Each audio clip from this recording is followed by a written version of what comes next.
Hello everybody and welcome back to the United Stand. We are back finally after a 2-week international break. It is Monday night football. It is Manchester United versus Everton, Amorim versus former manager David Moyes at Old Trafford, and it is going to be a cracker. Manchester United have a lot to play for and it's a good team we're going against, so make sure you guys get involved in the community, your super chats, your comments. We're going to be running polls. We've got an Everton fan in to speak to you guys, and we've got some special guests as well. And starting off with the guests, we have Mordzs, we have Jordan, and myself, Beth, as well. So let's get into the show, guys. First of all, Jordan, it's good to have you back. Great to be back. I was just saying how much I've missed it, and the fact that we haven't been losing.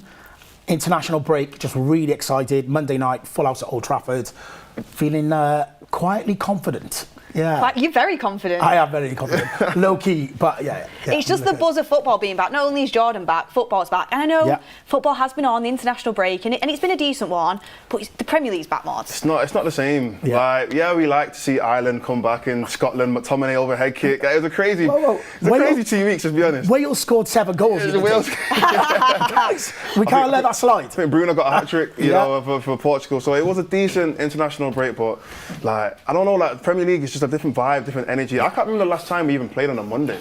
Someone let us know actually in the chat. When was the last time United played on a Monday 8 p.m. kickoff? I can't remember the last time. We've got a lot of them coming up, and do you know what? The funniest part of the international break was Ricky messaged me on Portugal's first game saying Bruno's definitely been dropped, he's not in the squad, and I messaged him back saying he's suspended, he's had too many yellow cards. he thought he was onto something, but no, it was international break was fun, but football's back, Premier League football's back. Liverpool lost again, City lost again. Manchester United have a real opportunity here. I mean, Chelsea is second in the Premier League table. Mental. It's crazy right now, and we could go into the top 4 if we win tonight. It's all ifs, and this tends to be when United does slip up. But how good would that be, Mordzs? No, honestly, I speak to someone recently about this as well, and kind of looking back at our predictions for the season at the start of the season, and it looked like at the start of the season we were going to have a very difficult year because every team looked like they were here to challenge for something. Arsenal obviously looking good. Liverpool obviously spent a lot of money. They were supposed to be good. Chelsea looked like they made some good deals in the summer. City were obviously naturally they spent a lot. And then you've got all the other teams that you never know who's going to kind of be the underdog, kind of like the Bournemouth right now and Brighton, Sunderland, Newcastle. So it looked like it was going to be difficult for United to get even a top 8 finish because of how the other teams are doing. But I mean, looking at it right now, there's quite a few teams that are really underperforming. Like you said, Liverpool obviously underperforming. Even like Newcastle, all these other teams, they're not doing as well. Even though Newcastle did just beat City, but there's teams that you're looking at thinking they're not doing as well as we would have thought they are. So there's a real opportunity this season for United to actually take advantage of how poorly some of the teams are doing in the Premier League. I mean, I saw a stat the other day that Villa didn't score a goal until game week 5, and yet they're creeping into the top 4, which is that's how open the league is right now. So United have to capitalise. And does it make you feel any more confident, everyone, that the last 5 games for Manchester United versus Everton, the latest one was a 2-2 draw. Before that, it was a 4-0 win. Then it was a 2-0 win for United. Then it was a 3-0 win for United, and then it was a 2-0 win for United. So win, draw. The latest one was a draw. So it's a good team for us to play, despite how good they are this season, despite the players that they've got who I think could really cause us problems. Over the years, it has been a team that we've enjoyed playing against. Well, it's interesting you say that because previous to that, they were a bogey team for us when Moyes managed them. I know, that's what I'm frustrated about. For me, there's Everton, and then there's Moyes' Everton. 2 different Evertons. Do you know what I mean? It's completely different. So it's not going to be as easy as you would have thought, and there's going to be a lot of people in and around that team that are going to have a point to prove. Moyes is going to want to turn up and give it his best. Grealish is going to want to do something. We've got some ex-players there as well. So I think there's always that rivalry as well with us. It's not going to be easy, but I am confident today. Well, everyone, get your opinions in the comments as well. Send your super chats in. Anything that you want to bring to the panel, let us know. This show is all about you guys, whether you are listening, watching. Make sure you get involved, you drive the show. And I want to start you off with a poll. Should Zirkzee start, yes or no? Benjamin Sesko is injured. Cunha, we need some more information on, but I think it's touch and go with him. Should Joshua Zirkzee start tonight for Manchester United? And just off the back of that as well, Jordan, I actually agree with you. I think David Moyes is always a manager I don't really want to face. He knows how to set up against us. And like you said, James Garner, ex-United player in there, Keane, ex-United player. There's players in there that will have a point to prove, but we can't have any excuses, can we, Mords? I mean, 5-game streak. Okay, there's a couple of draws in there, but could extend that to 6. And realistically, you really do want a win with this one. But with Man United's form, have you been impressed? And who particularly are you excited to see today? Look, based on the form, definitely impressed, considering we couldn't win 2 games in a row. For us to go now 5 games unbeaten is very, very good. And you've got to give credit there where credit's due. Amorim has obviously changed something, whether it's the way they play, or whether it's certain players playing, whether it's system, formation, whatever you want to call it. There has been some kind of change for us to have this run of games where we haven't been losing. So you got to give credit there. You got to give credit to the players as well. I mean, some of them have really stepped up over these last 5 games. I mean, let's be honest, the start of the season was very dark. Maybe the Arsenal game was all right, but there was a period where it was looking like we could lose to every team. Like every team in the Premier League could have a good game against us. And now, I mean, look, I look at the next 5 games and I think, if things go well, we could, let me not say we could win every game, but we could definitely go and beat in the next 5 games if things go well. And we are playing some difficult teams like Bournemouth, Crystal Palace, but the way we're looking right now, it almost feels like a new lease of life in the team. Some of the players, like I said, are really improving, and we're seeing, like I said, just more life in some of these players. So look, I'm excited for today, and I'm excited for what we've got coming forward in terms of the fixtures. But if you're going to ask me which players I'd say I'm excited to see today, I think the main conversation a lot of people are saying is who's going to play striker. Now, we're going to talk about it later on anyway, but whether it's going to be Zirkzee, whether it's going to be Cunha. I mean, we have seen Cunha play there recently, and it wasn't the best game. He didn't necessarily have his best game in the United top, but I want to see Zirkzee get some time today. I'm not saying he has to start. I'm not saying he has to play 90 minutes, but a good amount of time in this game, because especially if we're winning let's say we're winning 1-0, 2-0, whatever it is, I feel like Zirkzee can really do something in these kind of games, and he is actually the right profile for this team. He is a false 9. He does like to drop in deep, the same way how you would want Cunha or Mount to drop in deep. That's what Zirkzee does anyway. So, and when you've got players like Ahmad and Mbumo, even like Dorgu running in behind, it does actually make sense for Zirkzee to kind of play in this system. So, for me, he's a player that I want to see at some point today in this game. Yeah, I think that's a big talking point, and we've put a poll in the community chat there. Would you start Zirkzee tonight? I mean, I've been advocating for Zirkzee to start. I think he deserves more minutes. We'll get to that when we do the predicted 11, which we're going to do very, very shortly at the Tactics board. It's Mordzs' thing now. He's loving it. I mean, it really is like, I look forward to it every single week. And Jordan, you get to be part of it as well this week. Look at you. But you've not been on the show the last few weeks, so people want to know your opinion. How have you been finding United? Because I know you were big critic of Ruben Amorim. Have you come around to him a bit more? Who have you been impressed by? Who have you been not so impressed by? Give us your rundown. So I think there's a couple of things. I think for me it started to change when they ruled out the risk of the manager going and basically said he's our manager. Things sort of settled down a little bit, and it was like, well, there's no point in us trying to push him out the door because he's clearly not going out the door. I think the other thing that coincided with that is we can sit here now and we pretty much know 8 or 9 players that he's going to play now every single week.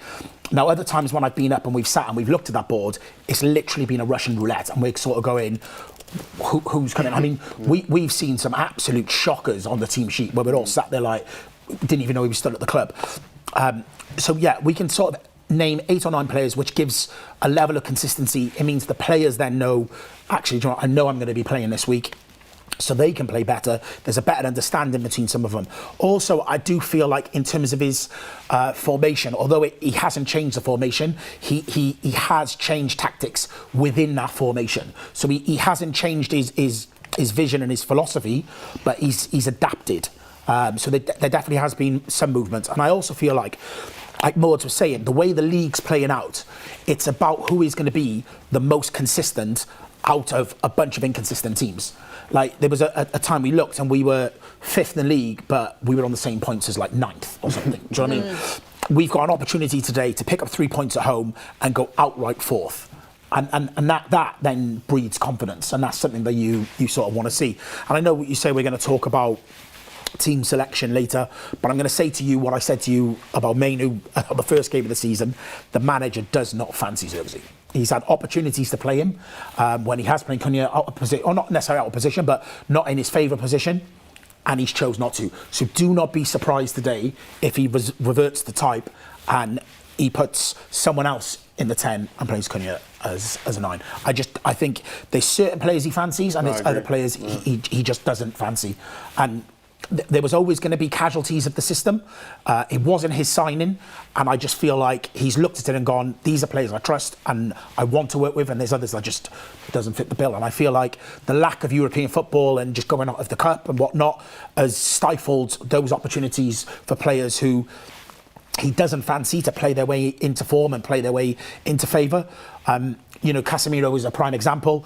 He was a player that was out of the team and he didn't fancy, but push came to shove and he had to play him, and he's played himself into being one of the favourites and one of the starters. Also, when I messaged you saying he's definitely a player that has benefited from there not being more than one game a week, because he is able to play to his max potential once a week. Yeah, I agree with you on that, and I think it's really important that he turns up today.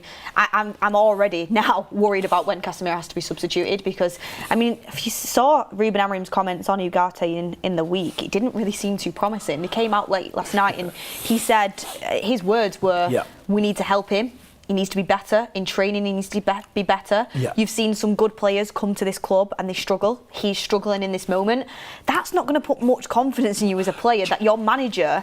A couple of weeks ago it came out that, it got leaked that at the end of last season, he said to Ugarte in front of the dressing room, "You're not the same player that was at Sporting," and he thinks he's lost his way. Yeah. And then now he's being asked about in a press conference and he didn't really back him too much. He just said, "We have to help him, he's struggling." That to me is a symbol of he doesn't trust him. Right now. Yeah, no, let's be honest, it's not surprising that he doesn't trust him. I don't think that's the case, but for me, look, as of right now, you have a selection of players that are in front of you, yeah? The reality is, these are the guys that you're going to have to use for the rest of the season. We're not going to make crazy signings in January. We might bring 1 or 2 guys in. They might not even be starters. We might bring in subs, we don't know who we're going to bring in January. So the guys that you have available in front of you, you're going to have to use.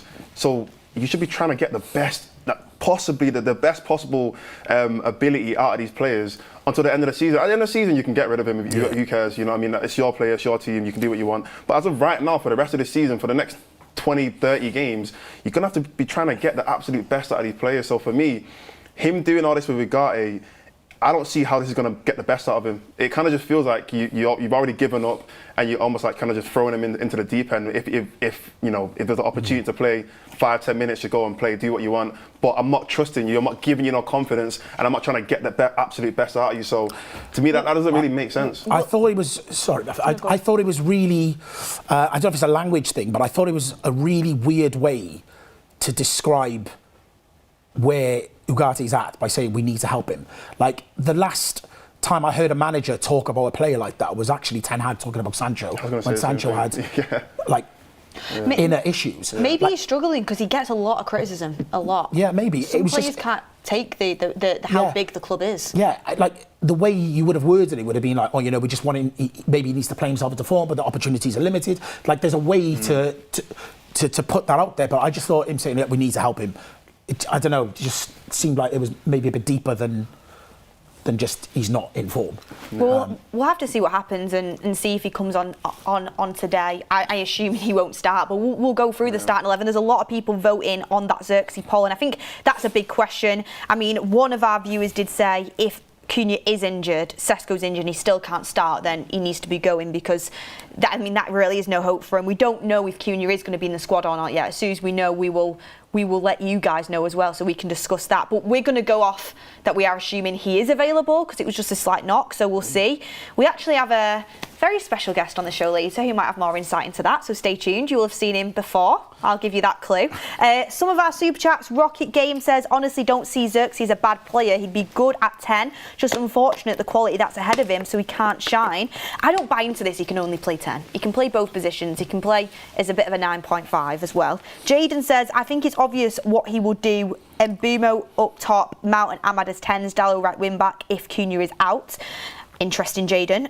He could definitely go for that, for sure. Chris L. Judge says, Zirkzee's had 0 game time. Whether you like him or not, it'd be a madness to start him tonight. He'd be well off the pace. I think that's very interesting. And you've got to remember as well, against Spurs, he did play Ahmad and Mbeumo as the 10s, and that's something he could go back to. It worked quite well against them, but it was away from home. This is a home game, but Everton is still a good side. But anyway, we asked the fans today outside Old Trafford who their front three would be. So let's see what they had to say. Mbeumo, Cunha, and I'll play Mount at number 9, Paulson number 9, so we can score more goals.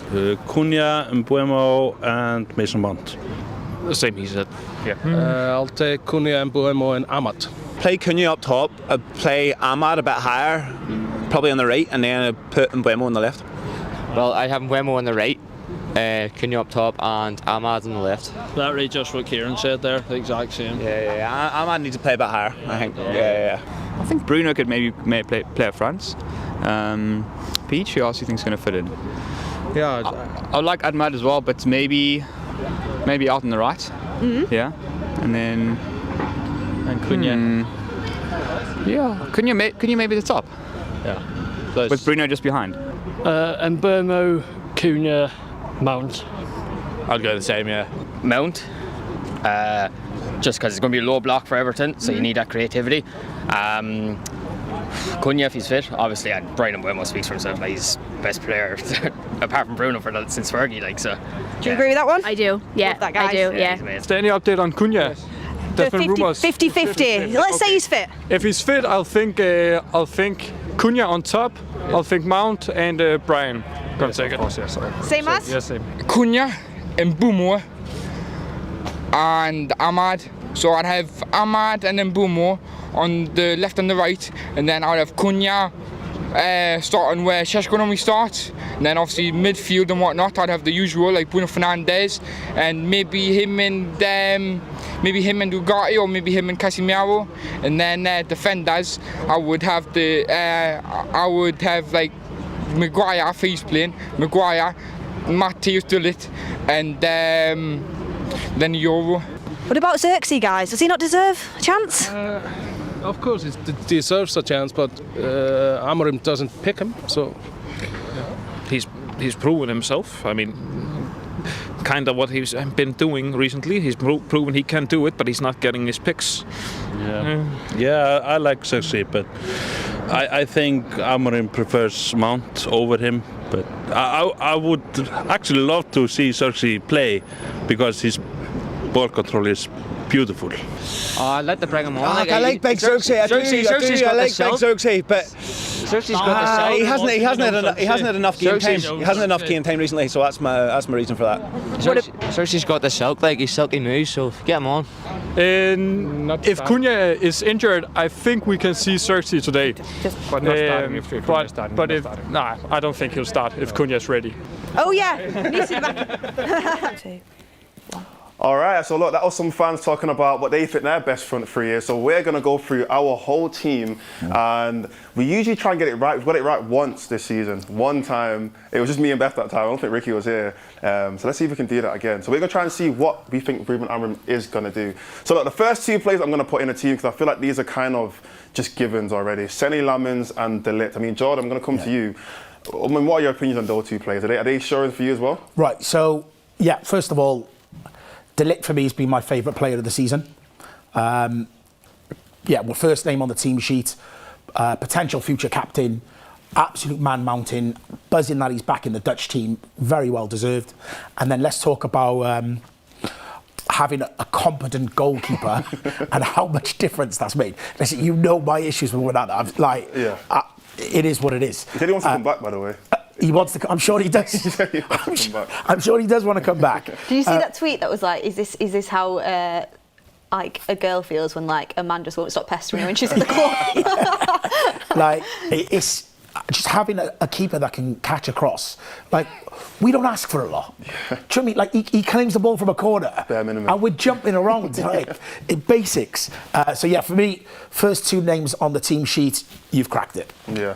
And I'm moving on to the other 2 centre backs. I mean, there is a little bit of discussion here as to who could play maybe on the right hand side, but I think Luke Shaw is going to be one of the players that's definitely going to play. I think he started every single game this season for us in the Premier League. Yeah. But on the other side, Lenny Yoro, is that a player that you want to see start, or who do you think should start on his right side? I think Yoro, I think that is our back 3 for me. Yeah. Especially with Maguire out, for me, there's no real argument there. I think that should be our back 3. Sick. So, I mean, Beth, are you agreeing with that? Luke Shaw on the left, and then obviously Lenny Yoro on the right? Yeah, absolutely. I think Sonny Lamans, De Ligt. I mean, Yeah. Luke Shaw and Lenny Yoro. I was just thinking then, if Harry Maguire would come back into the fold, but we're at Old Trafford. Let's play on the front foot. Let's play Lenny Yoro. I was thinking that, so I was just kind of debating it in my head. I'm pretty sure he's still out. So I would go with Lenny Yoro. All right, and then moving on, let's go into the midfield again. Another 2 players that I feel like it's already the team sheet's already writing itself. So I mean, I'm going to say Bruno Fernandes and Casemiro. If you guys have anything different, I know there's conversations around.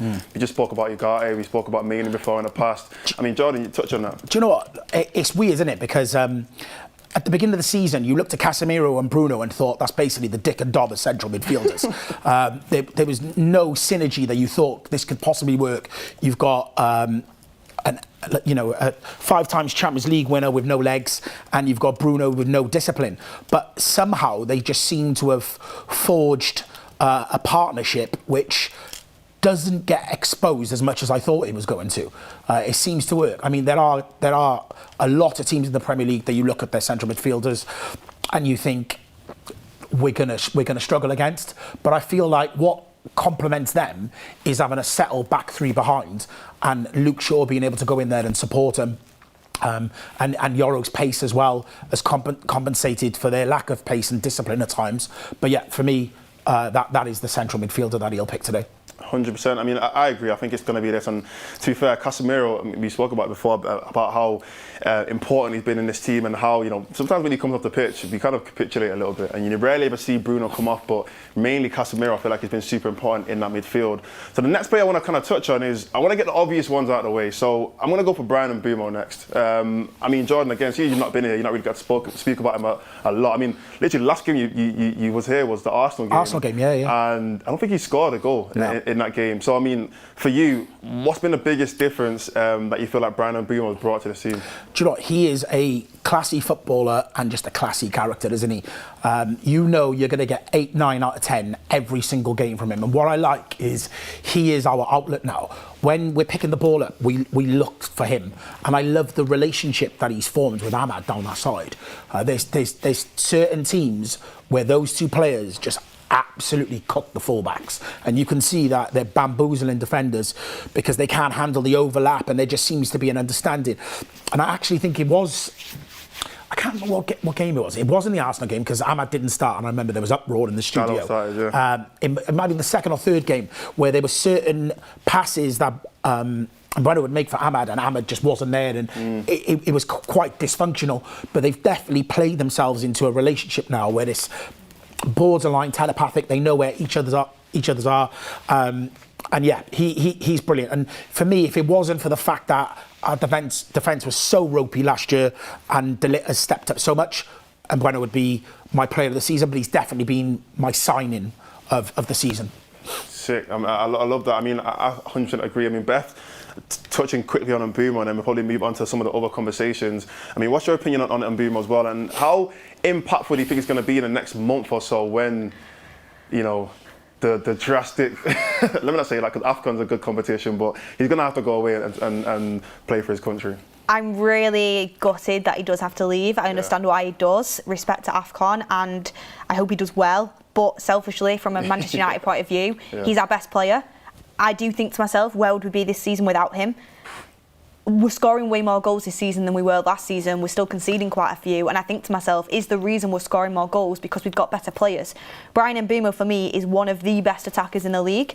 I'd say so far this season, it's really tough because there's been some really good players so far in the Premier League. That's influencing games in a really positive way for their teams, like Thiago at Brentford, Welbeck at Brighton. But I was saying earlier that I think my top 3 this season have been Haaland and Mbeumo, and then it's a toss-up between Semenyo, Welbeck, Thiago for Brentford that have been doing super, super well. So Mbeumo's been massive for us. Yeah. I think you were speaking about Larmans and De Ligt being first names on the team sheet. For me, he's up there in that. He's in that category as one of the first names in the team sheet. And I know, well, it's rumoured, and I trust Nathan Salt as a journalist, and he's put it out there. Shea Lacey is in the squad tonight. Young academy talent that everyone's very excited by. He can play in the 10, he can play off the right, he can play across the front 3, really. Been a little bit scampered by injuries, so he's not really had his opportunity yet, but I'm pretty sure, if I'm not mistaken, he's still only 17 years old, and I think the plan is for Ruben Amorim to infiltrate him now before Amad and Mbeumo go off to AFCON, so he can maybe come in and step in and get some game time, which would be great for him. A really exciting talent, a really well thought of in the academy. So we've got players there that can come and step in. It'd be a real opportunity for them. However, for me, I don't think anyone's going to be able to do what Mbeumo's doing right now, and fair play if they do come in and do that, but he's so important, really, really important for us. So important. Everything seems to go through him now. Yeah. He gets as much of the ball and involvement as Bruno used to in that forward position, but actually uses it better. Yeah, and do you know what? The fact that he is so nailed on every time, considering the depth we've got in them positions. You know, you've got the Amad, the Cunha, the Mount, and you know, you've got Sesko and Zirkzee as well there. You've got Mainoo who can play there. Considering Amad is literally Amad's nailed on probably in the starting 11, but Mbeumo's nailed in the front 3 every single time. Shows how good he is. But I do have a little bit of breaking news, guys, if you want me to bring it to you. Go on. So it's from Sully Talks on X, so it's not 100% confirmed, but he is reporting that Zirkzee does start for Manchester United tonight. Wow. So I'm glad that Ruben Amorim's going to give him an opportunity if it is true. How do you all feel about that? Let us know in the comments how you feel. I mean, let's touch on that now. Anyway, I mean, as a striker or as a 10, where do we think Zirkzee's going to start? I mean, I'm predicting as a striker, realistically, because we have got a couple of players that can play on that left-hand side. But I mean, Jordan, you touched on that. We were talking about it a little bit before, but Zirkzee as a striker, do you feel like that's his best position? Do you feel like we're going to get the best out of Zirkzee in this formation, in this system? I actually don't. I feel like we'd get more out of him playing in the 10 if we had a striker. But given injuries, we probably don't. But just on that, that's just got me thinking. Do you think that means Cunha's out? Could do. Yeah. Could very well do. Or Cunha might be on the bench and they can't start him.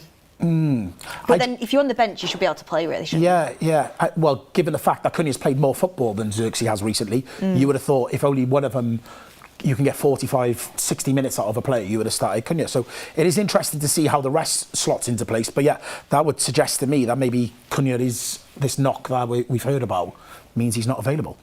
Yeah, could do. So, look, the next player I kind of want to touch on is, I'm going to talk about Amad Diallo. Now, Amad's another player that I feel like is pretty much nailed on in his team. But there is a bit of a conversation as to where do we think he is going to start? Because he could start on the right-hand side as a right wing-back, where we've seen him play that most this season. But also, he could potentially play in this left 10 position, and maybe we could see a Mazraoui, or you know how much he likes Diallo, could play in this right wing-back position. I mean, Jordan, I'm going to come back to you again. Yeah. Amad Diallo, he's playing, but where do you think he's going to play? I think he will play at wing-back. I do. I feel like it's his way That's a bold shout, you know. Yeah, I do. I just feel like we've got to a point where 8, 9 of the positions are kind of set in stone.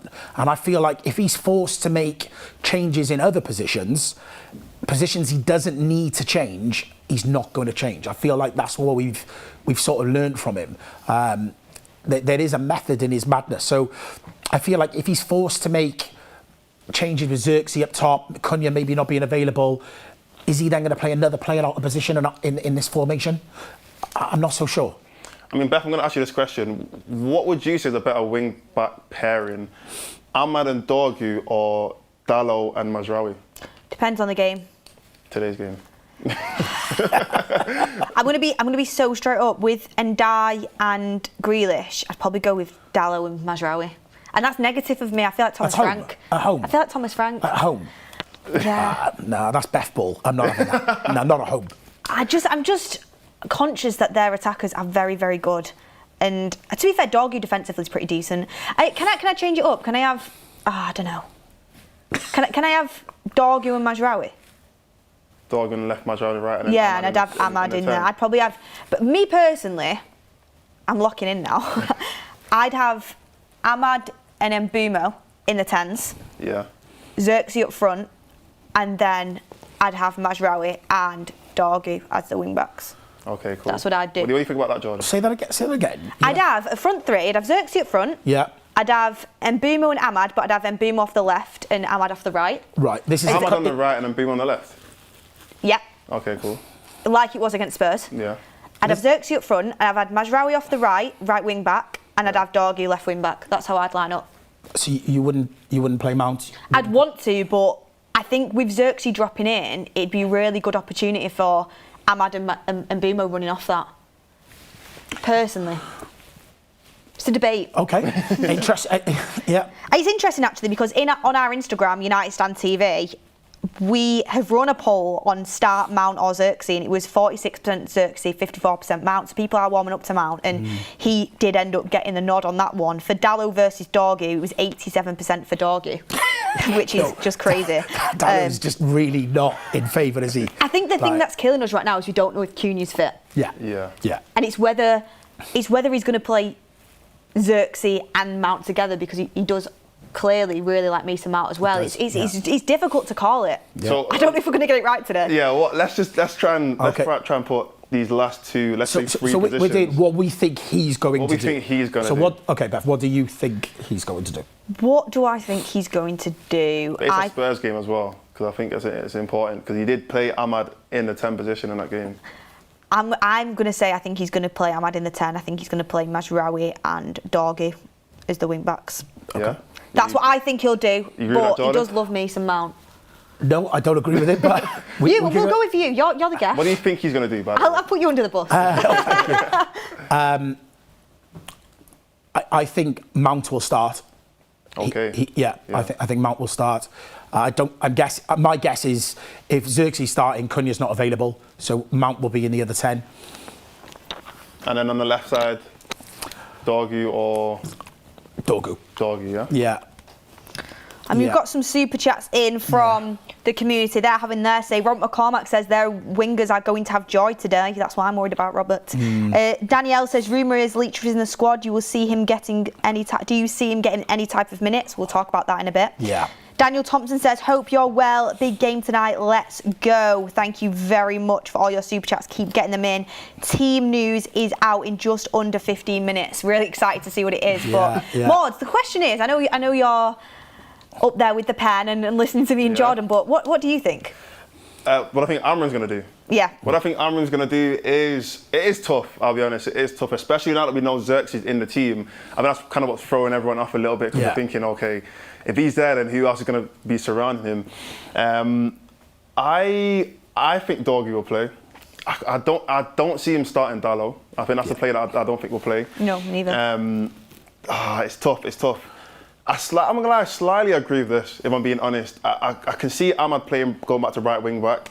And Mason Mount, like I said, it depends on if Cunha's fit or not, but I'm assuming that he's probably not going to be as fit to start. So I think Mason Mount will play in that left side of 10. But I'm actually not complaining about the team. I'm being honest. If he plays the team, I'm all right. I'm happy. I think this team can go out there and win the game. Yes, obviously other players can fill in for different positions, but I'm definitely not complaining about the team right now. Yeah, I think that team is a good team. I just question: do you worry about Ahmad against Ndai? I can understand Look, the way I would look at it is, I don't know if Dalot's going to do that much better, if I'm being so honest. And I've seen him. I wouldn't play Dalot. I'd play Mazraoui. Okay, fair enough. But again, I get what you're saying. But at home, we've got to be positive. I know, I get that. Ahmad has whacked a hat-trick in from that position. So, let's be on the front foot. Can I just come back on the super chat? Doka Doda says, I do not understand Beth's fascination with Dallo. He was so bad this season. I'm always scared when Dallo is at the back post. I've not said to start Dallo. I said my wing backs would be Mashraoui and Dorgu. So Beth taking shots again. Yeah, maybe if you've got some headphones in, turn the volume up, switch them. But I've said to play Dorgu. Thank you. I think, going back into the wing backs, I can understand, where the weakness is, if you want to say, with obviously their two wingers and obviously our wing backs. It's obviously going to be a bit of a difficult game, but look, I've seen both of these guys put in great performances against top wingers in the Premier League, so there's no reason why they can't do it today. And Yoro's fit behind him, so there's a lot of pace in a lot of pace. I'm confident. Yeah. Confident. Let's see if we get it right. That's what we're going with. Yeah. But Mordzs, now I want to share with the fans that hopefully they've been watching, but if they've not, our weekly hot takes. So, yeah, I want to share it with them and see what they have to think about this week's one. Yeah, I do love a hot take. I love a hot take.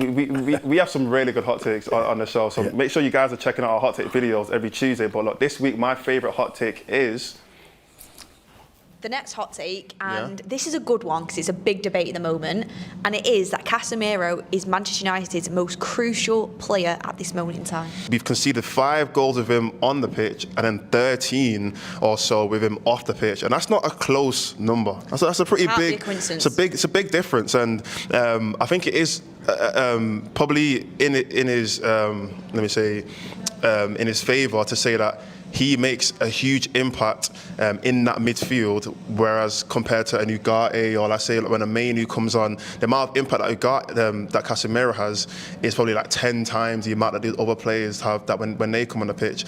So I think maybe not the most crucial player, but I think underrated is probably the best term for Casemiro so far this season. Right now, Casemiro's got himself to a place where if he's not in that midfield, I am dreading watching it. Because we're going to get ripped apart, whether that's Amorim's setup, whether it's the fact we've not got the right kind of midfielders in our armour to play the way that Amorim wants to play. We know we wanted Baleba, we know we're looking at Anderson, we know we're looking at Wharton, Stiller, all these players. But when Casemiro comes off the pitch, the big visible difference, nobody can glue that midfield together the way he does. So has he been our best player this season? I won't put him up there with best. Most crucial, genuinely think you could make an argument for it, because if he got injured, we would be absolutely screwed, because Ugarte can't hold it the way he does. Mainu's more of a Bruno type midfielder. When you're only playing with two midfielders, that role is so crucial, and I think he's the only one in the squad that can do it. I will. Look, that was our hot take for the week. Look, I think, especially in terms of Casemiro, we spoke about him before on the board, but I mean, for you, Jordan, is he our most underrated player this season? Not our most underrated. I would say maybe one of the surprises of the season, in the sense that I think we all thought his time was done. Publicly, the club have tried to move him on multiple times. Like, we haven't really hidden the fact that we want his wage gone. We were hoping someone in Saudi would come in and take him. No one's took him. And like I keep saying, he is a player that has benefited from having one game a season, 1 game a week. Sorry. Would I offer him a new contract? Absolutely not. Like, not at all. Not even a 1 year? Nope, not at all. Seen enough. Happy. Shake his hand. Pat him on the back. Thank you for getting us back to a point where we've got European football again. Off you sail into the sunset. Let's bring someone younger in that I want to discuss later. But yeah, for me, it would be the surprise of the season, because he's managed to refine form that we all thought had left him. Yeah, I agree. What about you, Beth? I think I agree with John on this one. As much as Casemiro is a crucial player for us this season, it's 1 game a week and usually just begin to fade at like the 60th minute. Yeah. We need to replace him, because he is one of the, again, I think he's starting to get into that Mbeumo, Lamans and De Ligt category of one of the first names on the team sheet. However, we cannot rely on that going into next season. We need to pass the baton on. Okay. But we need a good replacement, and I mean, we desperately need Elliot Anderson, in my opinion. I messaged you, didn't I, about Elliot Anderson?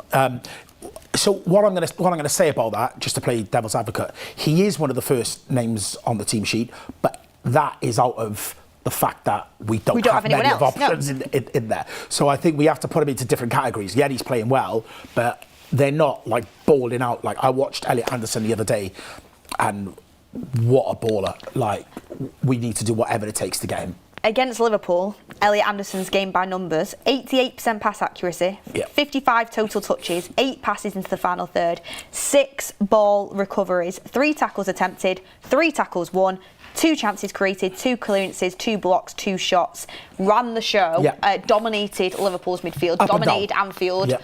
He screams United's next midfielder, and I'm sorry, I don't think it is going to take 100 million based off conversations we've had on the Ben Jacobs show. But even if it was 100 million, that'd be 100 million well spent for the next midfielder for the next decade for Manchester United. 100%. And yeah, like you said on the B&B show, you've had the inside goss that it isn't going to take 100 million. So we need to do whatever it takes. And he is a baller. He's where, when we used to look at your Rice and players like that and go, do you know what, like, we should try and make that happen. We've got an opportunity to make it happen, so we should do, definitely. Getting midfielders from Nottingham Forest has served us well before. It has, yeah, I remember. Yeah. Back in the day. Oh, Keno. Michael Oman 987 said, with Casemiro, the problem is he can't play 90 minutes. He gets a red, so you have to put him off after the yellow, or else so he doesn't get a red straight away. Yeah, I think that's one that a lot of people can kind of understand when Amorim does make that substitution. A lot of the time, it is because of the yellow card situation, and people can understand that. Yeah. Keel says, this match will give us a clear idea as to where we actually are. Last time we played good football was Everton 4-0, and that wasn't Amorim ball. It wasn't even good football that day. I was at Old Trafford, and I thought, I can't believe we've won 4-0 because we've not played very well. Yeah. I mean, I think Rashford was out on the beer the night before and still just scored a great goal, but for the rest of the time strolled around the pitch. So I don't think it was that good of a game. It was just the fact we won 4-0. It was sort of, I mean, you can't discredit a team for winning 4-0, but it wasn't a 4-0 game, and Amorim said that himself. We've come a long way since that game, so I think, Keel, you are right in the sense it will be a good indication of where we're at. Yeah. And Everton are a lot more of a well-oiled machine now in the way that they set up. They're going to be a tougher opposition than they were that day. Yeah. Chris Jackson said, United under the lights, chance of 4th, payday. Mondays don't get much better. Love that for you. Just need a clean sheet and a few goals to make it perfect. Debut for Lacey too. Debut might be pushing it a bit, but it's good that he's in and around the squad. Ivan says, love seeing Jordan back. It's good to be back. We Lots love of having him, for comments. sure. Missed you guys. Keel Robinson said, I've done that one, Keel, thank you very much. Toby has said, Mordzs, can we get you presenting in a suit on the next one? If United win 5-0, I'll do it. We need to get that suit that you wore for the North West Football Awards the other day. Get you in the suit presenting. I'll actually do it. If United win 5-0, I'll actually do it on the next game. Let's just hope they don't win 5-0. What about 4-0? We beat it 4-0 already, any 5. Greedy. 5. I'd love if they slap them 5. I will move whatever I need to move to be here for the day you presented I'm this. going to be sat there like, oh my gosh, they're about to win 5-0. Darian MUFC said Zirkzee hasn't had an opportunity to play with Bruno and Cunha this year, who are natural goal scorers. Zirkzee's good hold-up play will release those two. He also provides a physical presence. Darian, I couldn't agree more. I think that's a great super chat. EG says United fans begging for 2 fullbacks as wing-back to play. 5 at the back at home. Amorim's really won. Oh, do you know what? I just... Yeah, well, I'm just worried about conceding. Have you seen the amount of goals we've conceded? Yeah, but let's worry about scoring. We've got players that can score goals. Yeah, I know that. We're at home. Let's go. Oh, you know what, Jordan? I need a bit of what you're drinking. We got a proper goalkeeper now as well. Yeah. We have, to be honest. He hasn't lost the game. Undefeated. Undefeated. Yeah. Long may it continue. You're convincing me. You're normally the positive one. I am positive. Little miss, we're going to win the league. I've not said that all this year. Not this year, no. I am positive, but I've watched Everton quite a lot this season and I know what they can do. I'm just worried. They've got very physical forward players who I think can get at us. But you are right, we want to be positive at home. Yeah. If Ahmad does start at wing back, I trust him, like I back him 100%. And he needs to start, no matter what he needs to start. So can only play 11, let's see. I'd love to get Ricky's opinion. I wonder what he'd go for. Yeah. It'd be interesting, wouldn't it? Yeah. I mean, we are 1 minute away from team news. I cannot wait. I'm excited. Yeah. I cannot wait to hear what the team news is. While you're waiting for the team news, everyone, make sure to click the link in the description. Christmas jumpers are now available. We're getting into that winter period. I've got my big manager's coat ready for Old Trafford. it's cold outside. You want to get your Christmas jumpers, so make sure you go and shop yours. Mordzs, I've seen you were wearing yours the other day. Right behind you. I've got mine in Cardiff for my lads' night out. Yeah, love that. Here it is in all its glory, everyone. Make sure you go and get it. I'll be repping. Yep, love that. Why didn't you wear it today, Jordan? Because I wanted to wear this one. That's a nice jacket. Yeah, it is. It is a nice some of the drama jacket. stuff's nice. I wanted to wear this. And when I'm bringing my boy up for the Wolves game, we're going to wear matching Christmas jumpers then. Oh, I love that. So I'm going to bring him into the studio to meet everyone. Oh, I can't wait. I can't wait to see that. First game at Old Trafford, so just bring him up. Oh, it's his first game. Yeah, he's never been. 8, bringing him up. I can't wait. I still remember what it was like when you walked up them steps the first time. Yeah. And you saw the pitch. And despite the fact, Old Trafford, it needs some renovation. It needs a little bit of TLC, but nothing will beat it when you go into Old Trafford first time. You get the atmosphere, you can smell it, you can smell the grass. It's so good. I also feel like there's something magical about Old Trafford at Christmas time. Do you know what I mean? Where it's those dark nights, under the lights. Bright lights. Yeah, so bringing him up, Caesar, bringing you up to watch Wolves. He's going to love it. We have got the United team coming in as we speak. Making sure here that I've got it fully in order for everybody so they can see it. I'm just looking through it now. Oh, it's interesting. It is interesting. I need to tell you straight away that Cunha is out for this game. He is not in the squad. Yep. So he did have a slight knock. He's not made it onto the bench for Manchester United or in the starting 11, which is quite disappointing. And that could be a reason why Joshua Zirkzee starts for Manchester United tonight. So the team news is this. Seny Laarmans in goal. You have Lenny Yoro as your right-sided centre-back. You have De Ligt as your central centre-back. And you have Luke Shaw as your left-sided centre-back. And do you know what? I should have controlled the board because Mazraoui starts at right wing back, Dorgu starts at left wing back, Bruno Fernandes and Casemiro in the midfield, Ahmad, Mbeumo and Zirkzee front three. Wow. So, Jordan, over to you. Just had a moment. All right, all praise Beth. No, I'm joking. Did Ben tell you the team? No, he didn't, But I would tell you though. Why? We would have had 2 this year, right? Amorim's on the same brainwave of me. What? Talk me through it then. What's his thinking? What's Amorim's thinking is the fact that I need to be careful of Everton's wingers and they can cause problems. He name-dropped Ndiaye and Grealish as 2 players who can cause Man United problems in his pre-match interview this week. So I think that's what he's thinking there. Can you go through it one more time? I can go through it one more time for you, Mordzs, if you want. I can't remember the whole team, Mazraoui is he's a good player in here as well. I love He's Mazraoui. knocking on the door. I've got no issues with him playing whatsoever. Not at all. And he's a great footballer. Ahmad and Mbeumo running off Zirkzee, that false 9 facilitator. I'm excited to see it. So, the team news is, I am gutted that Cunha is out. He's not on the bench for Manchester United and he's not in the starting 11 if you are just tuning in. The XI for Manchester United is Seny Laarmans, Lenny Yoro, Matthias de Ligt, Luke Shaw, Noussair Mazraoui, Patrick Dorgu, Casemiro, Bruno Fernandes, Ahmad, Mbeumo and Zirkzee. Don't know why I went with just the first names of the front 3. I was like, Ahmad, Mbeumo, Zirkzee, but that is your starting 11. And I've also got the bench here as well. Okay. The bench is Bayındır, Dalot, Heaven, Malacia. Malacia's on the bench.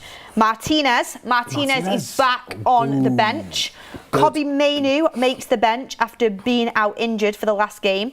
Mason Mount is on the bench for Manchester United. Fallen a little bit out of favour, hasn't he? Yeah, that's strange. Interesting. Manuel Ugarte makes the bench, and also on there is academy player Shea Lacey.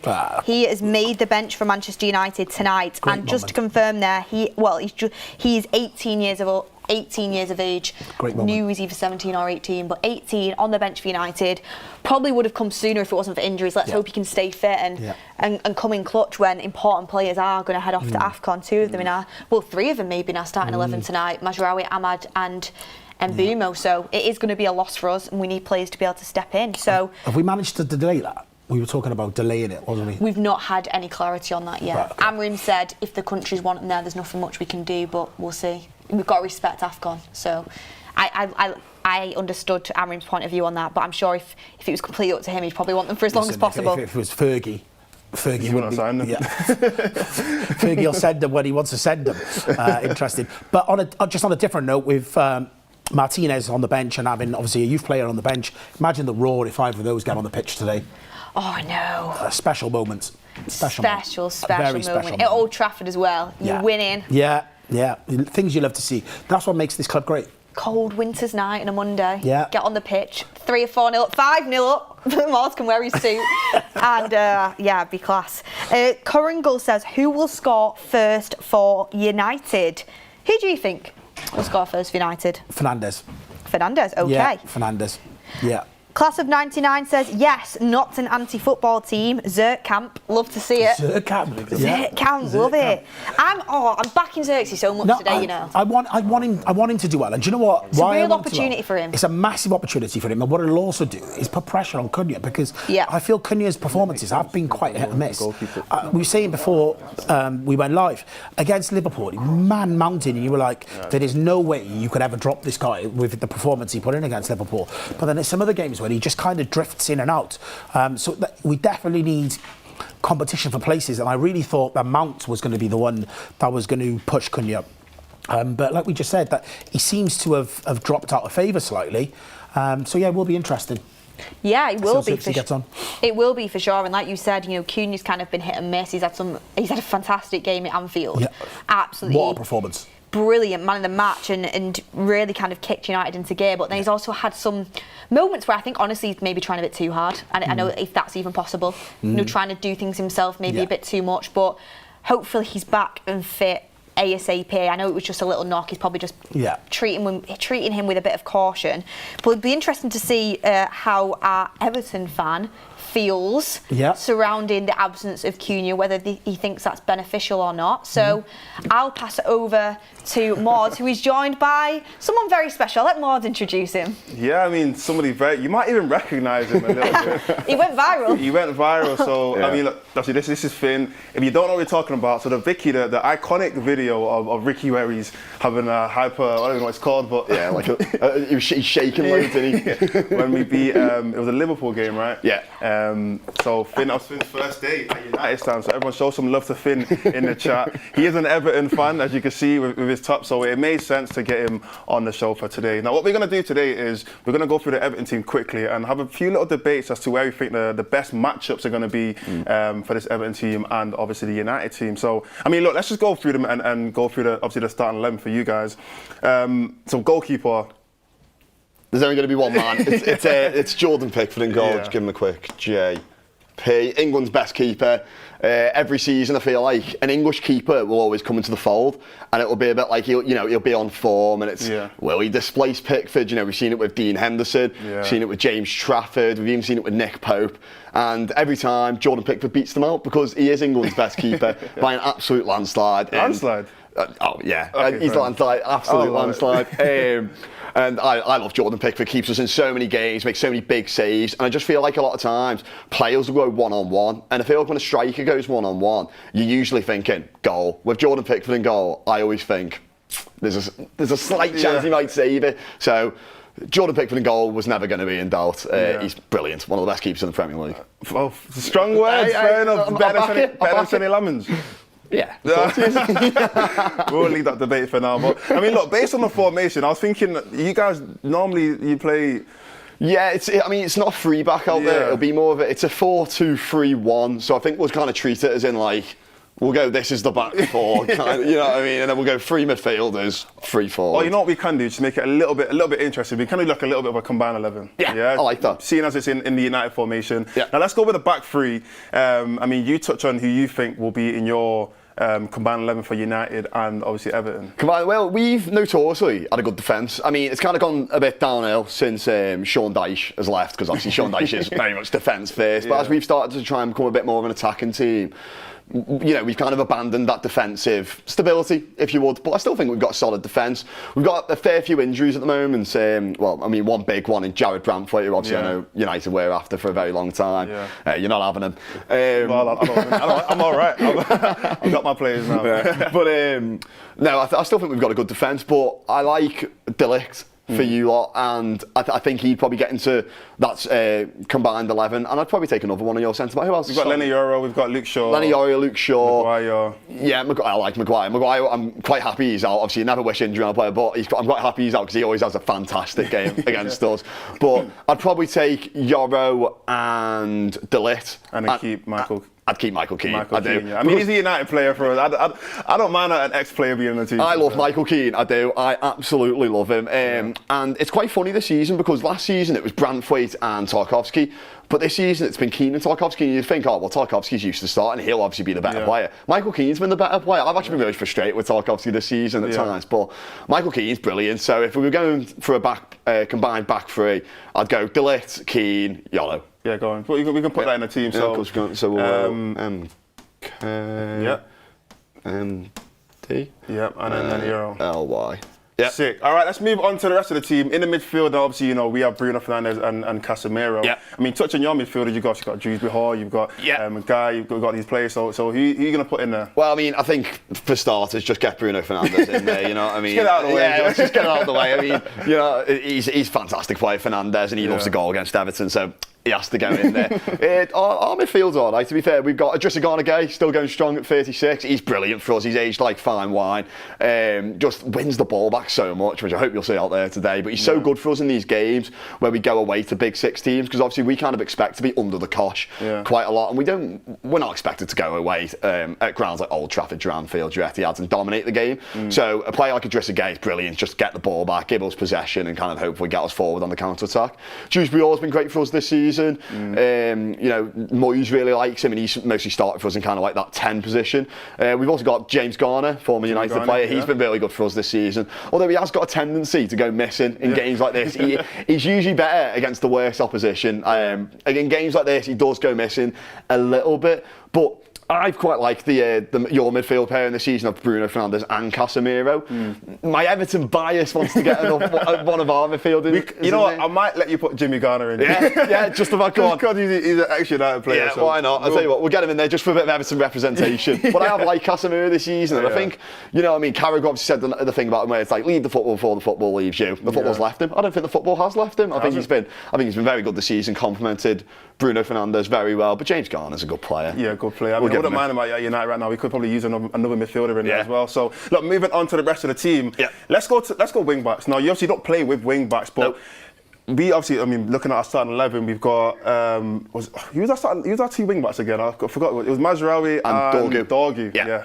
Ahmad was playing as a left wing. But one thing which I've learned about being here is that you guys aren't too fond of your full backs, and it's the exact same at Everton. We like Ahmad. You like Ahmad, but he's not really a traditional wing back, is he? We've got Vitaly Mikolenko, otherwise known as the worst left back in the league. He's awful. I just they're not my words. I just don't like him as a player. Back. No. Yeah, that's the worst thing. I think I would. It's just because Mikolenko is awful. So you could put Dorgu there, you could put Dallo there. I'd rather have Shea Lacey at left back than him, even though I know he's not an actual left back. But I mean, seeing as we've got Dorgu starting, we'll give Patrick Dorgu just as long as Mikolenko gets nowhere near this team. That's okay with me. And then on the right hand side, look, now this is gonna be interesting because we can either go for a right back or we can go for a right winger. We've got two very good ones. You've obviously got. And Jai's also a very good player as well. How do you want to manoeuvre this? Where do you want to put these players? Funnily enough, actually, we play a centre-back at right back at the moment. I mean, he's not playing today. Seamus Coleman's playing, which is weird. But it's usually... he started the game for Ireland, so anyway, you never know. But we usually play Jake O'Brien at right back, and it just doesn't give us much mobility going forward. It means we're quite static and we're slow going up. So I say we'll compare it with right wingers. And Njai against Diallo, obviously we said it before kick-off, it's a tight matchup, it really is. My Everton bias, I want Njai there, because Njai's brilliant. You know, we saw the goal he scored against Sunderland last week, where he kind of took it from in his own half, beat about 5-6 players, and then he's a player. Top corner. He's just been so important for us this year, and I think in the summer, a lot of people are going to be coming after him for your 70s, 80s, millions. I just think he's that good. He's amazing to watch, and he has the goal output. I do like Diallo, but I'd rather have Jai. Because Ahmad isn't starting there today, I'm going to let you have it. I'm going to let him have Jai today. We have obviously Mordzs, and I think, most people probably taking Jai in that position right now. Going on to the front three, I mean, let's start on the left-hand side. I mean, look, again, we've got Ahmad playing there. Yeah. So I guess the conversation is Ahmad or Jack Grealish. Jack Grealish, obviously, I know I'm on a Man United fan channel right now. I'm loan from Man City. Grealish has been brilliant for us this season, and he's been the quality we've been missing for years. Everton fans have been saying it's been an absolute joy to watch Grealish and Njai on the wings after years of having to enjoy Mick Neal and Jack Harrison, who, I'll give Mick Neal his flowers, but Jack Harrison was god-awful. So it's... I really like Jack Grealish. He's got 4 assists. He was the top assister for a time. I'm not too sure if he's still early in the season it was. Yeah. He's got like 3 in a game or something like that. Yeah, but he's really good. He's been really good for us, Grealish, and he's just so... You can just tell he's a treble winner. You know what I mean? He's just so good retaining the ball. That experience has just been so vital to us, especially kind of like a mid-table team who are looking to push Europe, Everton. I mean, we're a bigger club than mid-table, but just realistically for the time being, from where we're looking to be, having the experience of Jack Grealish has been fantastic. So I've loved it watching Jack Grealish in an Everton shirt this year. Do you see him staying? I hope so, but the buy option is 50 million, and I just think for a 30-year-old, it'll be 31. I'd love to see him stay, I would, and especially if we can go to Man City and kind of be a bit like, can we have him for a bit cheap? Please, if you don't mind. I mean, he loves being here, I think, and I think he's really enjoying his football again, because I think towards the end of his time at City, when Pep was kind of slowly phasing him out the team, I know a lot of people say that Pep kind of destroyed him in a way, and I think just at Everton he's been allowed that freedom by Mordzs to kind of go get at players, so I'd love him to stay me, and it's just kind of up to whether the clubs can find the right deal for it. I mean, that's what they were his words, to be fair. He did say when he came to Everton he has more freedom, and especially when he's playing at Aston Villa as well, because he was a main guy, he knew he was a main guy, and realistically no one can really chat to him in terms of experience as well. He was a captain at Aston Villa, he's probably your best player right now. He has that freedom to be able to say, you know what, let me go and do what I know to do best. Whereas at City, you're playing with De Bruyne, you're playing with Haaland, you're playing with Mahrez and Foden, all these top players. It's difficult to kind of have that, I know what I'm capable of, let me go and do what I know to do. Well, in City, I just feel like he's another cog in the system, whereas Everton, it's kind of like, give me the ball, I'm going to change the game. Whereas City, you can't really do that, because obviously City, you've got, like you mentioned, like it's the Mahrez, it's the Haalands, the De Bruynes, all those fantastic players. He is just another piece to that puzzle. Whereas at Everton, he almost stands out in kind of just how good he is, really. So I am going to put Jack Grealish in. I am going to put Jack Grealish in. We spoke about it for ages. I was going to say, Diallo. And on the right-hand side, I might let you have a debate here. No. I'll tell you what, I'm not going to debate at all. We've already got both our wingers in, so we'd be speaking about who's on Dwight McNeil. No. We'll put Brian and Burma in, who I've been really impressed with since he's gone to Man United. I think at Brentford he was fantastic, and just this season, I don't think it's outlandish to say he's been your best player. Brian and Burma, he's been brilliant. It's just like, the goal against Liverpool, he's got a good goal against Brighton, was it? Probably. Brighton, was it? Scored against Spurs, good header. So he's been brilliant for using Burma this season, so I'll let you have him, Burma at the right wing. And lastly, as a striker, now, I mean, today we are playing Joshua Zirkzee, but obviously we do have Sesko, we've seen Cunha play there, we've seen Mount play there, but I'm going to go based off our team today, and it is Zirkzee. Who are you putting forward for you? Zirkzee, definitely. I'm putting Zirkzee up there, sorry. But I just think, as a whole, on the general, Beto and Barry aren't great. One goal between them, and Barry hasn't even had a shot on target in the Premier League this season, so it's just a bit like... I can't really argue with Zirkzee, who's obviously got Premier League, scored a few goals last season, scored against us last season, so I will put Joshua Zirkzee up there. Joshua Zirkzee, look, that is our United and Everton combined 11, if you could tell obviously who the players are. But obviously let us know in the comments and the chat right now, what plays would you change? And also rate out of 10, how well do you think this combined 11 is? But Finn, thank you for your first appearance on United Stand, even though you're here behind the scenes all the time. But I mean, we'll see you the next time we play at Everton, I guess. Yeah, of course, always I'll be back to argue our case a bit more. Yeah, sick. All right, Beth, back to you. Yes, and I'm here to bring you the Everton starting 11 for tonight's game. So you've seen the combined 11 now. The Everton starting 11 is Pickford, Coleman, Tarkowski, Keane, Mykolenko, Garner, Gay, Dewsbury Hall, Ndiaye, Grealish and Barry. So very strong Everton lineup there, and interesting to see Coleman back in the team. Something must have happened to O'Brien, I'm pretty sure there. I think it's his first Premier League start of the season, so maybe that's someone we can get out a little bit. 36, 37-year-old Coleman, Ahmad surely is going to cook him on a Monday night at Old Trafford. I would absolutely love to think so. And Mykolenko, by Finn's words, worst left back in the league. Yes. Hopefully he's long may it continue. He's going to have some issues with Brian Mbeumo. I'd love to see it, but Finn was fantastic. Yeah. It's frustrating having an Evertonian in here tonight, but it's all banter, innit? It's Do you all know banter. that he definitely held back because he knows there's tomorrow to come. Someone behind the camera was there, like. Yeah. No, but it was good. It was great that little discussion to see an Everton point of view as well. I mean, we've got some super chats in here. We have EG407 saying, so after 1 year and investment, we are starting 5 defenders against Everton at home. Is he a tactical genius? Mordzs playing less defenders away versus Amorim at home, and the fans are excited about it. What do you think about that? I can understand the frustration. I remember the first game of the season, we played Arsenal, and it was the same conversation about, are we going to play attacking? Are we going to play more defensive? We're at home. We should be trying to take the game to them instead of being a bit more cautious, a bit more worried almost. And we did play a very cautious game. We started Dalot, I think, at right wing back, and we started, I think, Dorgu as well on the left. And I feel like as we've gone on, we've progressed in terms of offensively how well we're playing.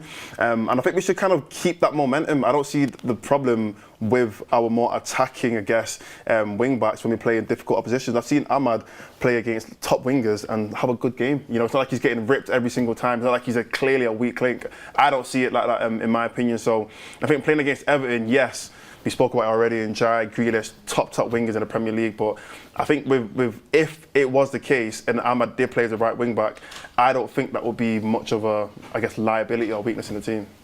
Yeah, I mean, interesting. I think a lot of people would agree with you on that one based off what the community is saying. Darren Taylor says, what positions are key to reinforce in January? I mean, we can talk about that on a news show, can't we? We've got to talk about the game tonight, but thank you very much. We will come back to that at some point, probably during the week and maybe on the fans forum. Benny Blett says, De Ligt to score first, Leitcher and Lacey to both play. Get a bet on that and you'll be doing well if it comes in. John Suar says, if Zirkzee will be balling out tonight, I am happy.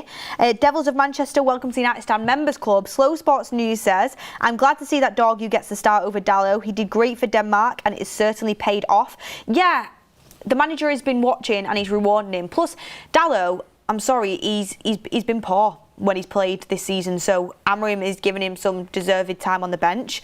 Great attitude, great mentality, but you've got to play well every single game for United or you will end up in a position where you are dropped down to the bench. So I think it's important for Amorim to show that. No one's untouchable in the team. Thank you everyone for getting your super chats in.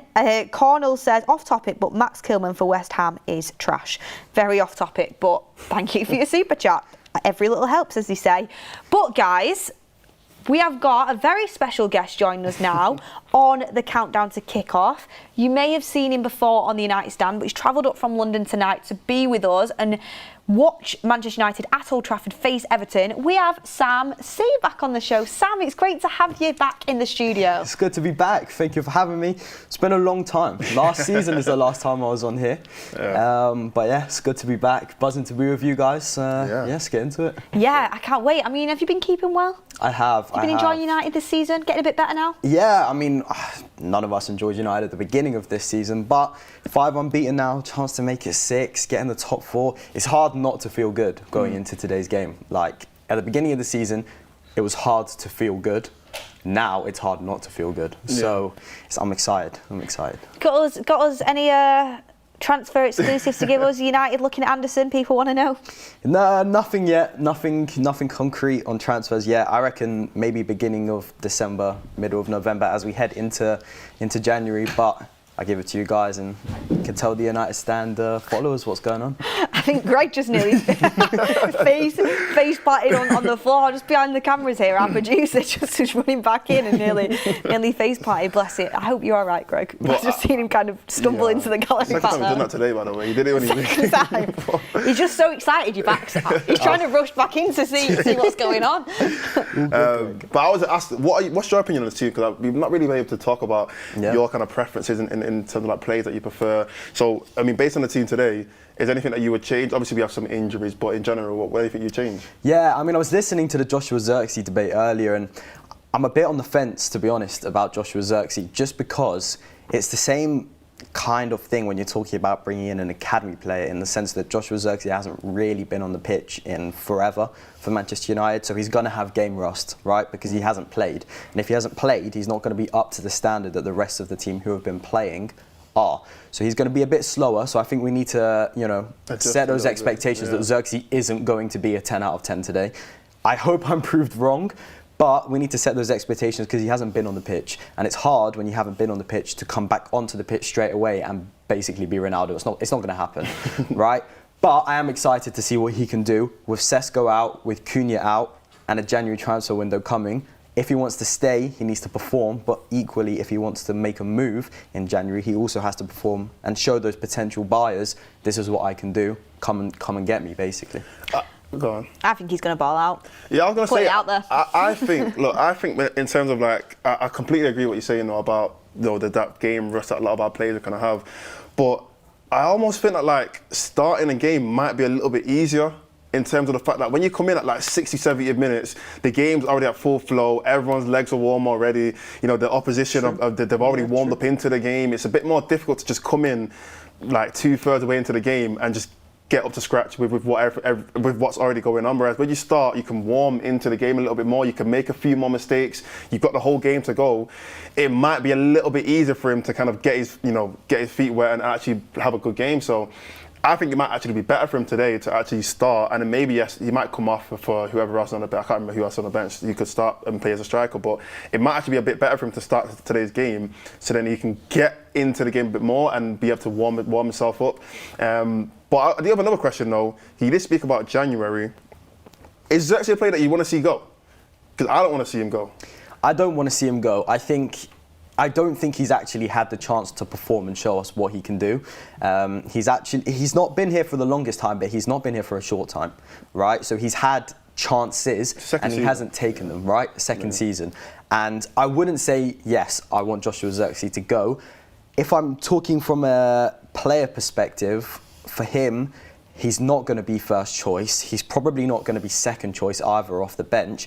Let's be real. He's only playing today because Cunha and Sesko can't. I think he's good enough to go to the World Cup. So I think that he should be playing week in, week out to go to the World Cup. Now, from a club perspective, you can kind of see that as you shouldn't put your country before your club. That's what clubs think, right? So from that perspective, if we have injuries, he's not going to go. And that wouldn't upset me. I think there's definitely a player in there. I just hope that we can see that. And there's no better time or chance to see it than under the lights at Old Trafford on a Monday night with the world watching. It's on for Zirkzee, and I hope he can perform. Do you not feel like, in terms of like him not being our first choice striker, like not everyone is supposed to be a first choice anything, you know what I mean? Like we're gonna need to have players that understand I am a sub. Like I'm here to be the second choice striker when I'm needed, especially because next season we're gonna be playing. Hopefully, we're gonna play a lot more games. I think there's been a sub though, and then there's just been not used at all. Yeah. When you're playing one game a week, it's difficult, but you want some sort of opportunities to prove yourself. He's not really been given anything this season, and you've got a World Cup coming up, which is always going to frustrate players as well. I think it's difficult though. It's like it's City really when they have had Alvarez and Haaland. In an ideal world, Pep wants Alvarez still there, but he wants to go and play football. And players who have got ability usually do want that. So I think it's difficult. Sorry, I think if he was coming on every game and scoring like Alvarez was for City, I think if it was like that... He doesn't even get on the pitch. Exactly. Then it would be different, but he doesn't even play. So it's tough for him, and I just want him to be playing football. Ruben Amorim has spoken about it pre-match. He said, this is an opportunity for Joshua Zirkzee. We missed the absentees, but we have other players capable of stepping up like Zirkzee. On Cunha, it was a knock in training. I don't know how long he's going to stay out. It's nothing serious, but we cannot risk players. You have to be ready for anything. There isn't a single team in the Premier League that doesn't have any injured players. These players are missed by us. Ben and Mateus have changed a lot of things for us, but we have players who can step up. So he is praising the likes of Benjamin Sesko and Cunha. They've changed a lot of things for us. We are going to miss them. But he's also giving Zirkzee that confidence that, look, this is your opportunity, go and prove yourself to me. I would love Zirkzee to be in a position where next game, if Cunha is back from a knock or when Sesko is back, there's a really big debate for Ruben Amorim to have in his head, and we're doing a poll in the community beforehand when picking the starting 11, and it's 50-50 or it's 60-40, and people are genuinely having a good old debate whether Zirkzee or Sesko should start, whether Cunha should come back in, because he's come into the team and done a really, really good job. Yeah, I would love that as well. Yeah, and we speak about all the time in other positions, that competitiveness usually brings out the best anyway. When you know your position's confirmed, you almost relax a little bit, because naturally you know you're going to start every single game. There's only certain players that can really kind of still put in 110% effort every single game, even though they know the position's confirmed. A lot of time, when you know there's a guy behind you who's hungry for your position, he's desperate to try and play, and he is getting minutes as well, you kind of step up a little bit, because you're thinking, one slip up, I might not be in the team for the next 2-3 games. So, I really want Zirkzee to play well, not just for himself, because I do want him to do well anyway, but also just for that competitiveness between him, Sesko, even Cunha as well, in that position. I want them all to kind of feel like my position's not secured. I still need to put in maximum effort in every single game. It's also unfair. I mean, it's the team's fault, but we are only playing one game a week, so it's hard to judge players in games when they're not necessarily going to be playing those games, because there's only 90 minutes each week. What are your feelings on Manu? I mean, we're gonna come to that. I've got some super chats to bring in, and it's just under 11,000 people watching on Monday night. Thank you so much, everyone, for getting involved, because I know, people coming home from work, people waking up on the other side of the world, and the fact that you are all watching us right now or listening, whether you're on your way to the game, whether you're at home and you're getting ready for the game to start. Thank you very much for contributing. Thank you for all your super chats, all your votes in the polls, everything. Remember to get involved, share the video, like the video. It really does help us out as well. And getting your thoughts and your comments about what you're thinking and feeling ahead of this game. We have Average Angler saying Zirkzee needs an Eze performance, let's hope. I mean, that's a big ask, but I feel where you're coming from. We can only wish. Simply Red says, feel for Zirkzee, reminds me of how Ahmad was treated. Nigel Matthews says, hi guys, just joined. What happened to Cunha? Great to see Sam back. Just mentioned that. He's just a precaution right now. Did he have a knock in training with his head or something? Yeah, so I don't know actually what the specific knock is, but he was meant to turn the Christmas lights on in Altrincham. United trained that day. Cunha picked up a slight knock, and that knock was described to me as just enough to not be able to turn on the Christmas lights, so there's just no risks taken. It's not anything serious. Mac 790 says, will the English Jemba Manu get minutes? Manu, guys. English Jemba. I know. Manu. I mean, he's back in the squad tonight. There is opportunities for him coming up with AFCON on the horizon, and Ugarte might not be in the most favourable position right now, but Amorim just doesn't seem to fancy him. Do you see him get him on the pitch tonight, Sam? I hope so. I think Kobbie Mainoo is a phenomenal footballer. We saw how important he was for Manchester United towards the end of Ten Hag's era and the start of Amorim's era. However, he obviously isn't first choice, far from it, but there's opportunities for Kobbie Mainoo, I would say more than there is opportunities for Joshua Zirkzee in this Manchester United team. And I hope that if Kobbie gets on the pitch, that he is going to perform like we know he can, because that is one brilliant footballer, and one footballer I know that you guys will be sat here if he leaves talking about how good he is performing elsewhere. And Kobbie's going to be in the same mindset as Zirkzee, as I'm good enough to be in that England team that will go to the World Cup. He will think that, and you saw he went to the Euros and he cemented that starting place, and he was great. That's going to be his mindset as well. So all these players, they're going to want to be playing minutes. It's just unfortunate that there's one game a week. It's just unlucky. Just interesting on that, Mordzs. Bruno Fernandes has been speaking pre-game, who is a competitor for that position with Kobbie Mainoo, and he got asked about his position, playing in that deep role in the team, and he said, I'm a player who plays the ball forward a lot of times, breaks lines. We have two number 10s who need the service to play balls through. That's why the manager wants me there, to have more of the ball and control the tempo of the team. He knows I can run a lot, press high, get my body back there when we need to get to the box and defend.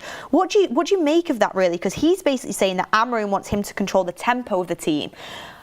And Bruno Fernandes, he can be fantastic on the ball, technically brilliant, but he's someone who oftentimes has been criticised maybe for taking too many risks or losing the ball too often. And if he's dictating the tempo of the game, he's very reliant on whether he turns up in a game or not.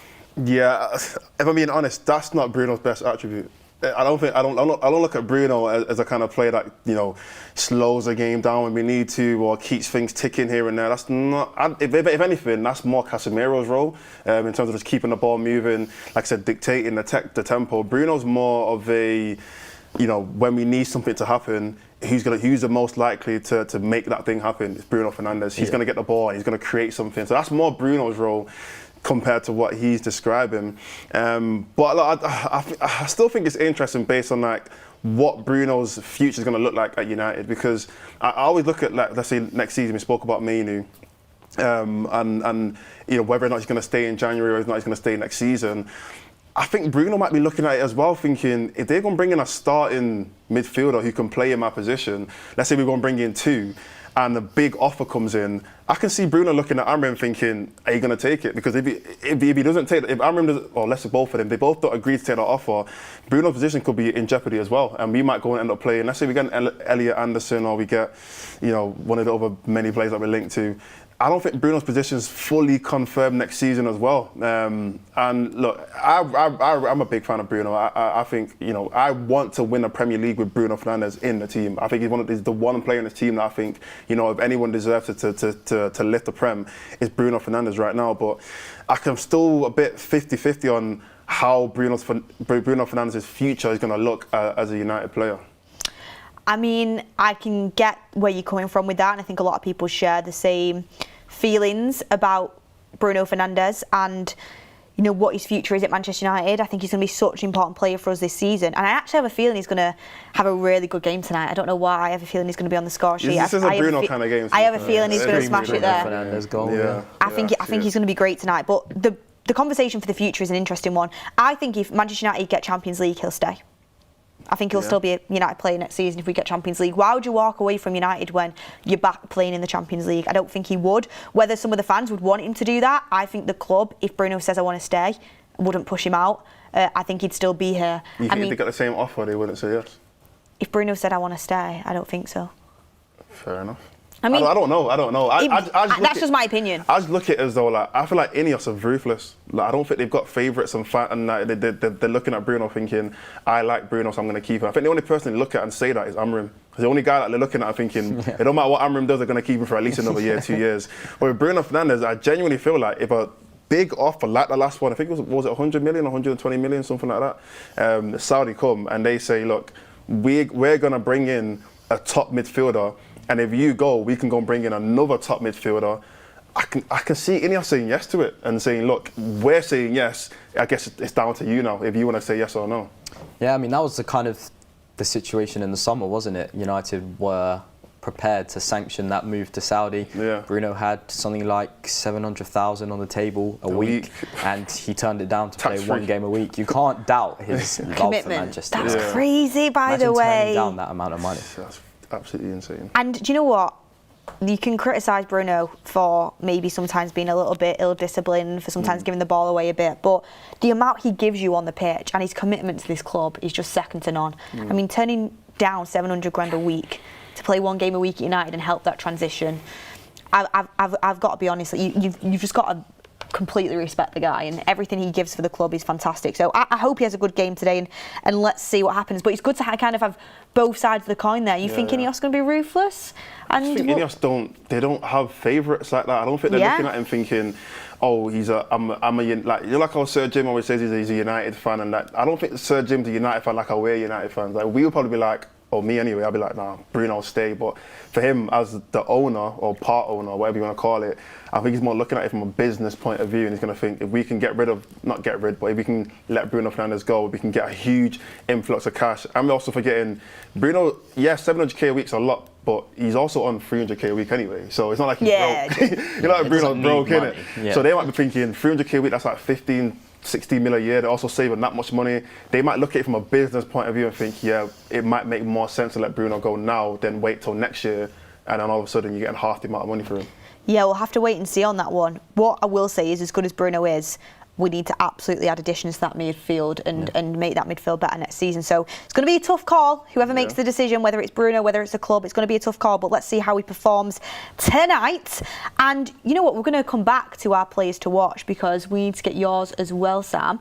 Quick fire question for you, Sam, is do you think United will get Champions League? If they win tonight, they could get into them spots? Yeah, I think we will. I think we will get Champions League. I think the time that is being spent on the training pitch, you can see, compared to last season where we played twice a week, not trained for one of the days because we had to come in for recovery. I think it's different. I think the feeling's different this year. There's more time. There's more time to spend with Amorim. Amorim's got more time to spend with the players. I think with one game a week and more time on that training pitch, Champions League is definitely possible. And it's that time of the show now where we're going to get our score predictions in and let you know how we think the game is going to go. Make sure in the comment section you get your score predictions in. I want to see what the community is thinking. Are we going to win? Do you think there's going to be a surprise? Do you think there's going to be an upset? Get your score predictions down below. And we also want to see what the fans who are coming down tonight to watch Manchester United versus Everton think at Old Trafford and get their score predictions. 3-0. Man U 4, Everton 0. 3-1 to United. 2-1 United. 4-0 United, of course. Well, I've done actually 3-1 Man United. Bruno to score anytime. 3-1 United. Bruno, Cunha and Buemo. 3-0 United. Don't care who scores. United by 3, so 3-0. Yeah, I'm going to 2-1. 4-1 United. Cunha 2 and Burma 1. Matthias de Ligt 1. I'm going to go a little bit different, I reckon 3-2. 3-1 United, definitely. Bruno, maybe? Bruno, love that. Yeah. I'd like to see Cunha get one, if he's there. I think it's going to be 3-0 to United, of course. I think Brian, of course, and I think Casemiro going to score again. And I think I'll give it to Bruno. My score prediction, I think 4-0. For some odd reason, I think it's going to be a good game.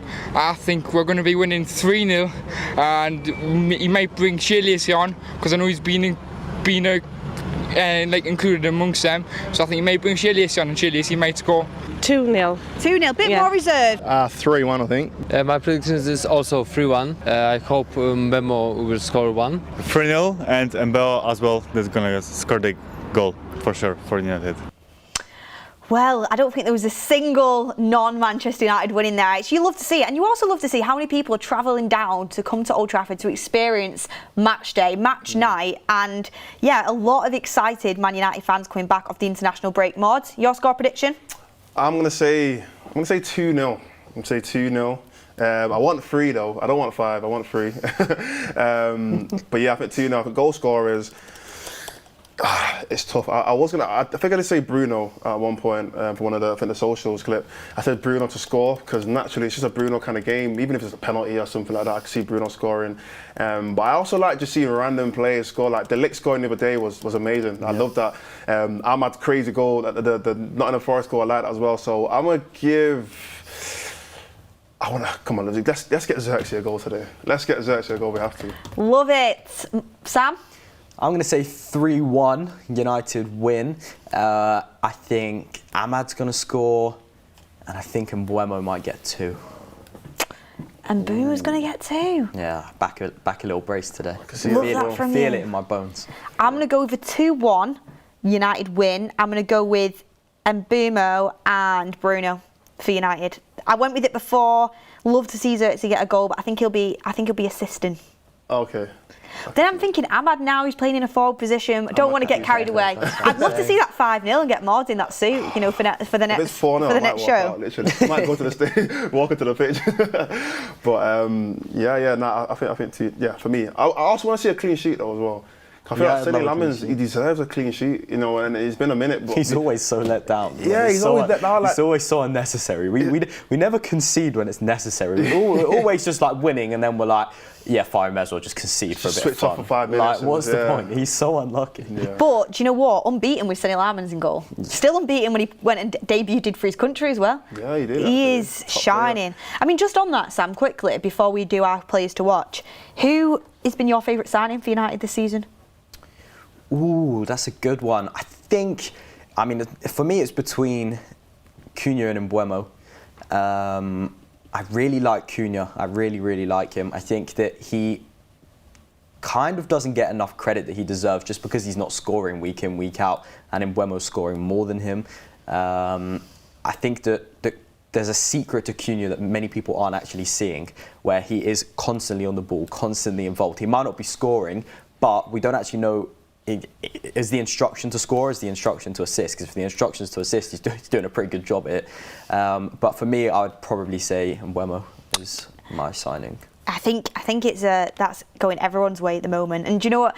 On the fans forum we do man of the match for Ricky. You can say anyone but Luke Shaw because he says Luke Shaw every week. He's going to start getting like that with Mbeumo because he's so good that everyone just says him every time. But he's warranted, and there's a reason why. Who's your player to watch, Mordzs? Well, it was Mount, but he's not playing. So I'm going to change it, and I'm going to go for. Realistically, I'm going to be watching Zirkzee. I think we all are anyway. Yeah, Zirkzee just to see how how he fits in and how he gels with the players. I really want to see that link-up play with him and Mbeumo and him and Ahmad as well. That could be crazy. Like, he's not really had the opportunity to yet, has he? And that is his game. Getting the ball, watching Mbeumo run off down on the either right wing or on the left, whichever way they're playing today. Same with Ahmad. Two guys who like to run off the ball and make runs in behind. So yeah, I think Zirkzee is the main player that I'm going to watch today. Sam? Yeah, I mean, I want to say Zirkzee as well, but I'll go for somebody a little bit different. I'm going to look at Mazraoui. Oh, nice. Just because, there's always is it going to be Dorgu? Is it going to be Dalot? Is it going to be Mazraoui? Is it going to be Ahmad? I think Mazraoui's got a real chance to cement his place in the team, especially as we don't know how long Cunha and Sesko are going to be out for. Ahmad's going to play, so is he going to play up top or is he going to play at wing back? If he's going to be playing up top, then it's Mazraoui's chance today to keep Dalot out that team. And I think many Manchester United fans are hoping that he can do that.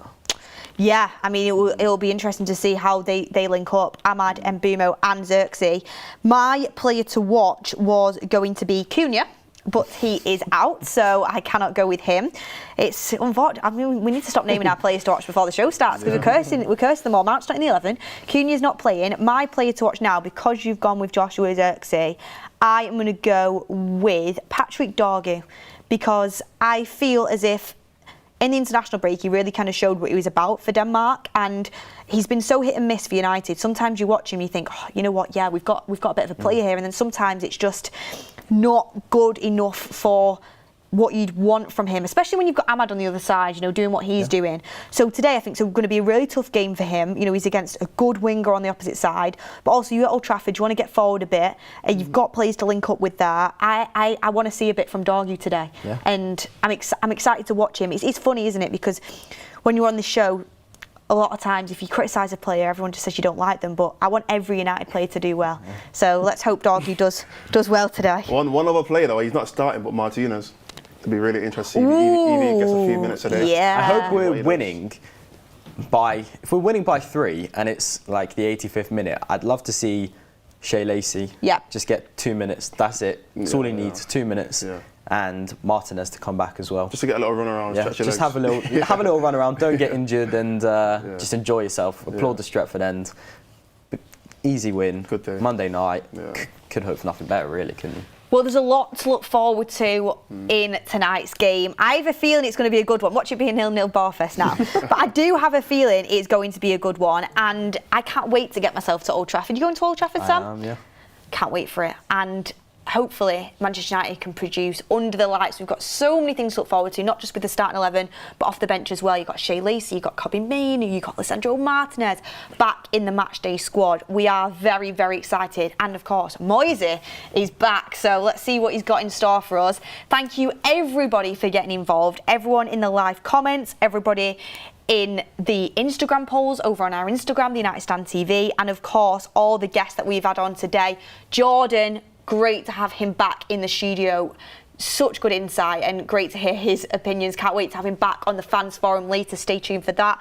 Mordzs, of course, staple. Yeah, I mean, like I said, innit, if we do win 5-0, I will wear a suit on the show. Tactics board misses you when you're not here on the weekend. I actually liked today with Finn, though. Finn did a really good job. Shout out Finn. Yeah, took the words out of my mouth. Next up was Finn, our Evertonian in the studio. Did a fantastic job. Good to get his insight as well. So thank you very much for that. Hopefully he's you know, kind of when we come back into the studio, he's kind of nowhere to be seen because he's a bit ran away. Yeah, he's a bit embarrassed of his team's performance. Let's hope. And Sam, of course, it is great to have you back on the show. We've missed you a lot, and thank you for all of your input. Yeah, thanks for having me. Good to be back. Great stuff. And all you guys as well, whether you're watching, whether you're listening, thank you for all of your support for the show as well. We really do enjoy having you guys join us.